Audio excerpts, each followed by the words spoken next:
It's never truly personal, okay? So stop. Stop taking everything so personally. It's not. Um, so we all know how prevalent it is to be taking things personally. It seems like it's just the default way to live life. People are constantly getting their feelings hurt. They're constantly feeling attacked. Um, and it needs to stop because it doesn't really make sense if you actually think about it. If you actually put some thought into what we're doing, why we're doing it, and, questioning like if this thing even makes sense to be doing.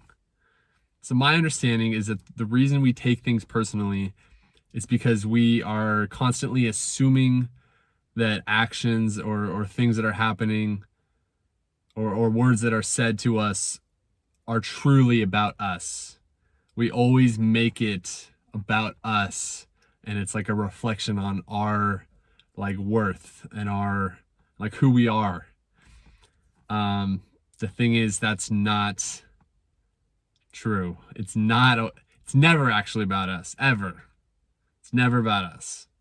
And sometimes it's even less about us than we think. But I'll explain. So if someone is insulting you, calling you a name, or just doing something or saying something or doing something that makes you feel attacked, and you feel that pain, you feel offended, essentially that person has an image of you. They have an interpretation of you in that moment that is obviously not pleasant. It's not a good image of you.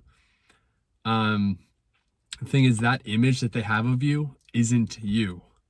The person they have in their mind isn't really you. It's just a reflection of you. It's the way they see you from their world, and it's based on everything that they believe, all of the thoughts that are going through their head, all of the emotion. Like, it's even the based on the state that they're currently in. If you're in a bad mood, typically your whole world is painted by that mood. Like, if you're angry or if you're depressed or whatever, it's like you're wearing goggles and you see the world through that lens, through that emotion. And so the way you perceive other people and events and just anything is going to be it's not going to be a very accurate depiction because it's heavily distorted by that emotion. So there's that, and also just just everything that goes into that person's point of view. All of their, like I was saying, all of their beliefs, all of their values, everything that's influenced them, the culture they've been in, their family, just everything that's shaped and painted the way that they see the world, that is affecting their image of you, the way that they perceive you. So it's not really you, it's just a version of you. And it's heavily biased and heavily distorted based on that person and everything that's going on within them. So it's a very shallow, very limited, very surfacey kind of interpretation of you. A more accurate version of you would be you in your entirety. It wouldn't be just this one person's depiction of you. It would be your entire being. It would be, all of your thoughts, all of your feelings, everything that makes you up, everything that goes into shaping who you are, your whole life experience, just everything that you're seeing and feeling and experiencing as well. It's not just an outward look on you. So you really need to take that into account whenever someone is saying something about you, or offending you or criticizing you in some way, judging you, whatever it is that is making you feel attacked.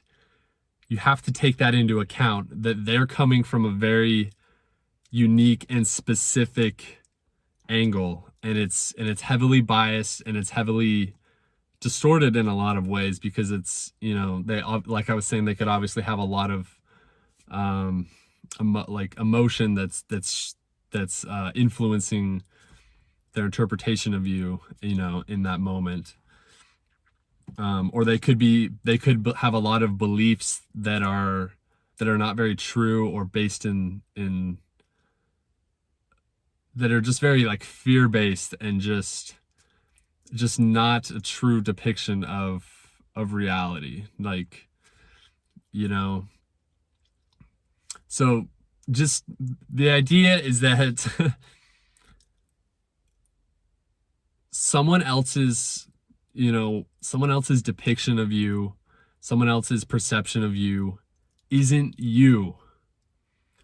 So if someone is, you know, like I was saying, if someone is attacking you, offending you, criticizing you, insulting you, it's not really you that they have in their mind that they're attacking.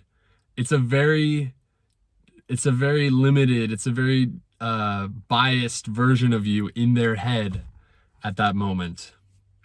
It's not they're not getting the full picture of you. They're not getting you in your entirety. And if they could perceive you in your entirety and just fully understand you inside and out, I guarantee you there wouldn't be any sort of conflict or rift between you two. There wouldn't be this, you know, there would be no reason to judge, because there would just be complete understanding, you know. You would understand everything about that person, everything that shapes who they are, the actions that they take, their behaviors, you know, the way they're living their life. You would understand that 100%. And the other thing is, so I'm talking about when that person is directing something at you and you're taking it personally. The other thing is, so many times we take something personally when it's not even about that image of you in that person's mind. It's not even about you at all. I know, like, the internet is it's a great thing. It's a great tool, but it's also, like, with texting and with like social media and stuff, we're able to communicate and still able to like offend each other. And so many times we perceive, like, let's say, someone not responding back right away, or someone not liking something that you wanted them to like, or they said something through, you know, they said something to you, but it came across to you in such a different way than what that person meant. You know, they weren't even trying to direct anything at you that was worthy of taking personally. But basically, so many times we interpret and we perceive things that aren't even about us. Like, if you were to jump into that person's shoes, they're not consciously, like, trying to direct any kind of harm or negativity your way. They're not trying to paint you in any kind of negative way, or they're not trying to offend you, or whatever it is. They're literally just in their own world, doing their own thing, living their own life, and then we interpret their action as somehow a direct, like, hit on us, like it's a direct insult to us, when it's not. They're just, like, You know, they're just like la la da da da, just like doing their own thing. And we, for some reason, perceive it as, you know, it's all about us, and what they just did was about us, when it's not. So that's another thing to keep in mind, is that so many times it's not about us. It's never about us. But so many times it's not even about like an image of us or a version of us in someone else's mind. They're just doing their own thing, living in their own worlds, and we make it about us. That happens so many times in my own life. You know, I've encountered that, and it's kind of silly when you take a step back and realize what you're doing.